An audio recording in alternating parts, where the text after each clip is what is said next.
Olá, meus amados e amadas, tudo bem aí com vocês? Espero que vocês todos estejam bem, estejam aprendendo e que essas aulas do casamento tenham sido frutuoso para vocês. Hoje nós vamos no 11º capítulo e o título do capítulo é bem estranho, né? Mas sem reinado a casa cai. Por que eu falo isso? Porque a gente sabe que um reinado é formado de um sistema de governo chamado monarquia, né? Então o rei é supremo na nação e ele coordena todas essas coisas. Se o rei estiver bem, se as coisas estiverem andando bem, se os governantes acatando aquilo que o rei fala, com certeza a nação vai bem. Mas a gente sabe, se houver um imprevisto como uma guerra, ou mesmo a morte, a gente sabe que muda o rumo da nação, né? Em alguns relatos bíblicos, cita isso, por exemplo, que quando havia a morte de um dos reis, né, a nação tomava outro rumo, né, principalmente na parte espiritual, porque muitos buscavam a Deus e o seu sucessor, às vezes, não buscava a Deus. Então gerava problemas e a gente sabia que com tudo isso, quanto mais o homem se afasta de Deus, trazia mais ruína. Mas existiam também outros reinados que, quando eram trocados, ele se reerguia porque ele buscava mais a Deus e Deus o abençoava. Isso é uma passagem bíblica. Se você ler nos livros de 1 Reis e 2 Reis, você vai ver todos esses relatos que eu acabei de anunciar. Contando também como império, né? O império era formado de um imperador e esse imperador controlava várias nações. E quando havia a morte de um imperador, a gente sabe que essa liderança caía automaticamente, ia perdendo poder sobre as outras nações. Existia uma queda do império, né? Como houve a queda do Império Romano, que se enfraqueceu e mudou o rumo de todo esse império. Por que eu falo isso? Porque o casamento passa pelo mesmo perigo de uma nação. O casamento tem sofrido perdas nesses últimos anos, né, que a gente tem percebido, tremendas, né? O casamento está sendo abatido tremendamente e, infelizmente, uma das coisas que tem acontecido, famílias têm sido destruídas, né? Isso é um absurdo, né, que a gente vê aí as famílias destruídas porque o casamento se desfez, né? Mulheres abandonadas, o que significa as mulheres foram abandonadas? O marido foi embora, largou a mulher lá, largou com a atividade que ela tinha, a responsabilidade dela da casa e ainda tendo que assumir a responsabilidade do marido. Muitas não trabalhavam. Hoje em dia a maior parte das mulheres trabalha, mas muitas não trabalhavam. E o que acontecia com tudo isso? A mulher não tinha uma formação, tinha que começar a fazer qualquer tipo de serviço, até mesmo ela fazia faxina ou ia trabalhar num salão de beleza para começar a vida, para poder estruturar e ajudar os filhos, né? Por outro lado, também acontece com os homens que sempre quiseram manter um casamento, ter um casamento reerguido, um casamento bom, quando há uma separação, quando a mulher chega e fala assim, olha, eu não te amo mais, eu quero separar, nós não temos mais jeito, né? Esses maridos ficam perdidos. É horrível. Eu já passei por essa situação, por isso que eu estou compartilhando com vocês, né? Quando o marido não quer, quando o marido não quer a separação, ele fica totalmente perdido. Isso para não contar com os filhos que se revoltam diante da situação.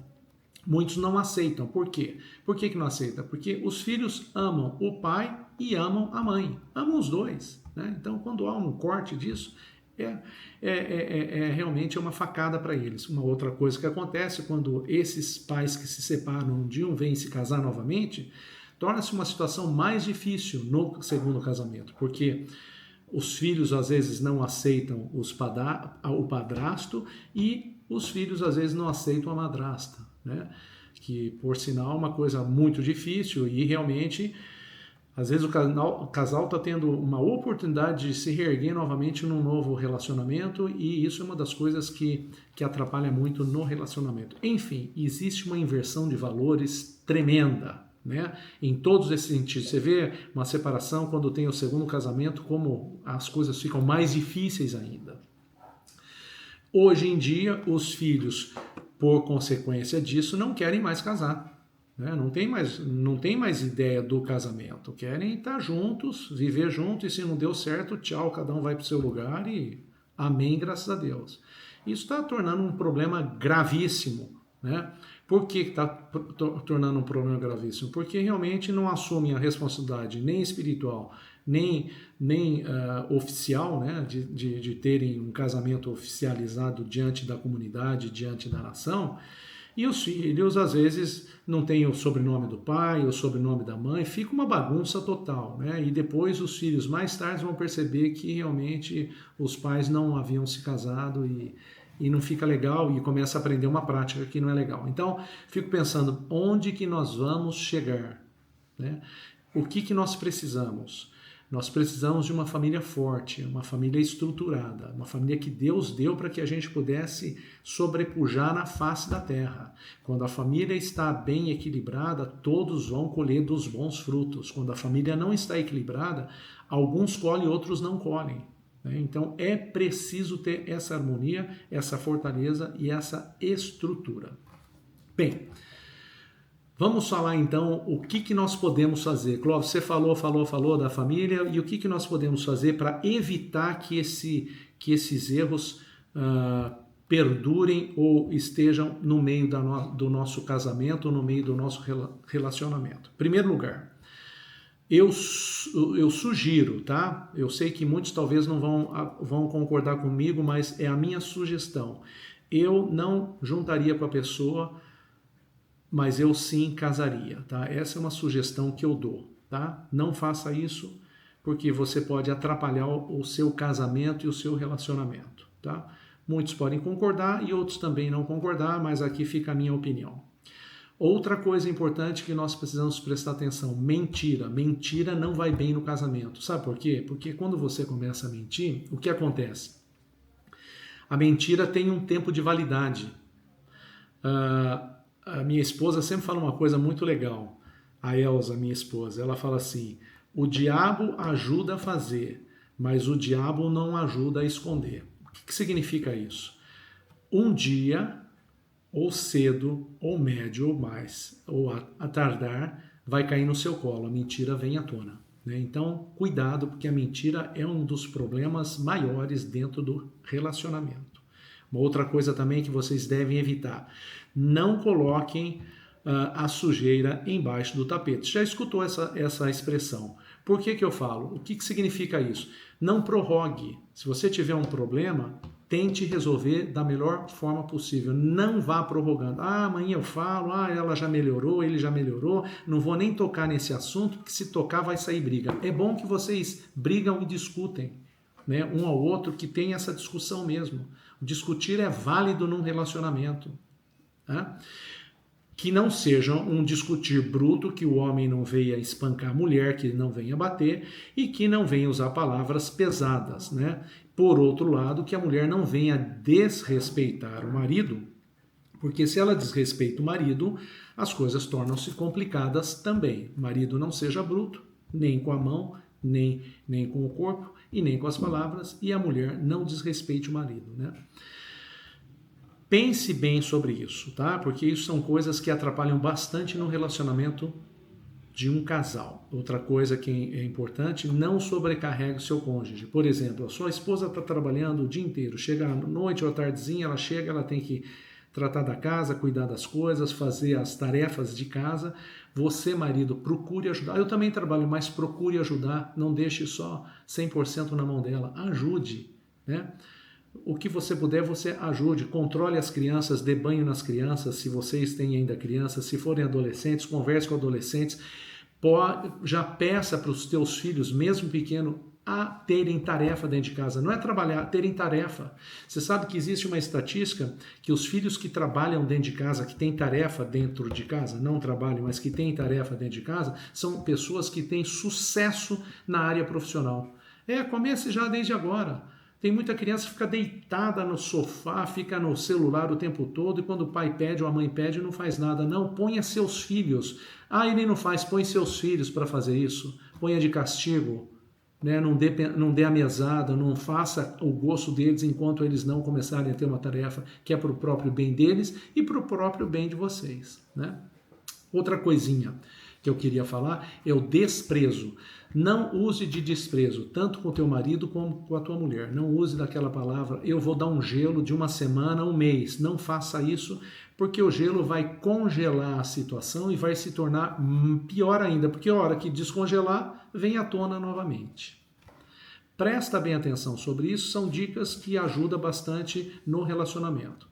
Uma outra parte também no relacionamento, para vocês evitarem o erro, é socialmente. O que significa? Vai visitar alguém, ver alguém, uma família, um amigo, uma amiga e tudo mais, quando estiver junto, evita diminuir o seu cônjuge na frente dos outros. Ah, ele é assim mesmo, ó, tá vendo? Ele é relaxado, ela é relaxada, ela se fosse que nem você é diferente. Não faça esse tipo de comparação entre casais. Isso mina tremendamente o relacionamento, o casamento. Uma outra coisa que eu gostaria também de compartilhar é não toque nas pessoas de sexo oposto, você que é casado ou casada. Evite fazer isso. Sabe por quê?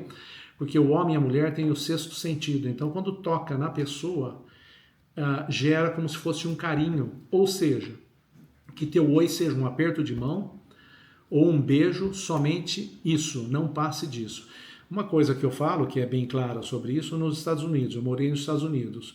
Quando visitação de um casal, ou quando conhece um casal ou outro, ninguém tem essa prática como no Brasil, sai e já vai beijando. Eles evitam isso. Então, quando tem um casal, o marido cumprimenta outro marido, mas a mulher ele não estende nem a mão, por, como se diz, como respeito à mulher desse amigo dele. Então, existe isso. Então, talvez aqui no Brasil não funcione isso, mas uma das coisas que eu falo, evite o toque e não dê muitos beijinhos, que isso não é bom para o relacionamento. Bem, espero que vocês tenham escutado, que vocês possam evitar esses erros e vamos para o fortalecimento no seu relacionamento. Uma das coisas principais, já estou terminando, ore pelo seu casamento. Tenha um momento para você orar. Peça para Deus dar direção para o seu casamento. Peça para Deus reerguer seu casamento. Está passando um momento difícil? Não deixe de orar. Porque o casamento foi instituído por Deus. Ele é o dono de todas as coisas e Ele tem o melhor para você. Então não deixe de fazer as suas orações, mesmo pequenas, médias ou grandes, mas aproveite esse tempo para colocar o teu marido ou a tua esposa nas suas orações e, por consequência, seus filhos também. Uma coisa muito boa também no relacionamento, eu sempre cito isso, não abandone o diálogo. Né? Exponha sempre o seu ponto de vista, fale aquilo que te incomoda, aproveite a oportunidade para acertar os seus ponteiros. Né? Apoie o seu cônjuge,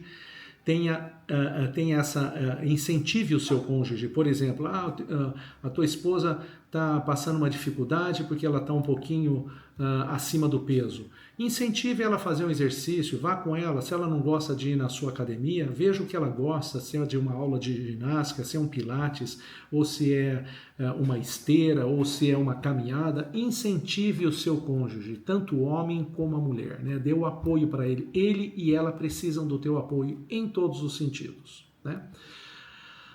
Haja de cumplicidade um para com o outro, porque nós somos um só corpo. Então, se você for cúmplice do teu marido e da tua esposa, aquilo ajuda a fazer assim cada vez mais no relacionamento. Né?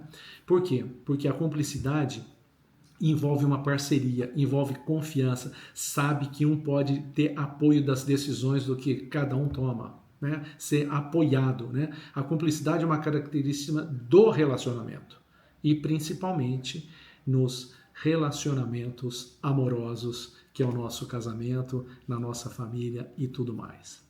Então, olha aqui, algo deu errado? Corrija, né? Traga em pauta. Finalizou tudo isso? Ótimo, chegaram no acordo.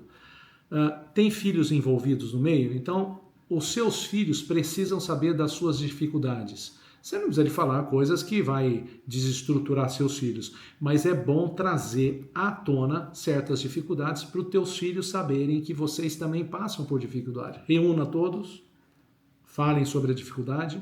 Eu lembro um tempo atrás que nós estávamos passando uma situação, logo no casamento, uma situação financeira difícil, né? Nós estávamos apertados, recém-casados e com os filhos e tudo mais, recém-casados no segundo casamento, tá?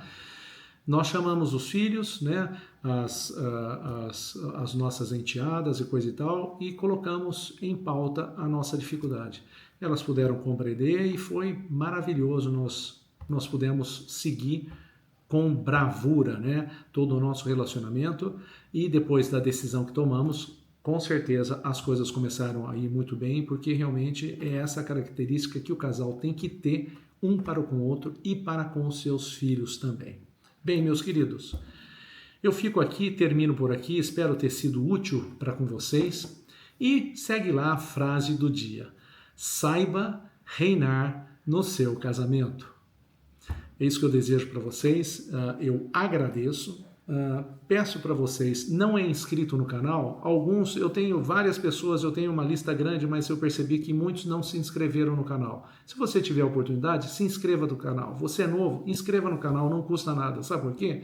Você inscrevendo e dando o seu like, o que vai acontecer? O YouTube vai entender que esses vídeos estão alcançando pessoas e com certeza ele vai oferecer esse tipo de conteúdo para as pessoas que estão procurando alguma coisa assim, principalmente no casamento. Então, compartilhe isso, dê o seu like, né? Compartilhe e escreva o seu comentário. Já teve alguma mudança de acordo com esses vídeos? Escreva, coloque a sua mudança, que seria legal, que assim as pessoas vão também entendendo e sabendo que existe uma solução para o casamento. Termino por aqui, desejo para vocês uma excelente semana, um forte abraço e até a próxima aula.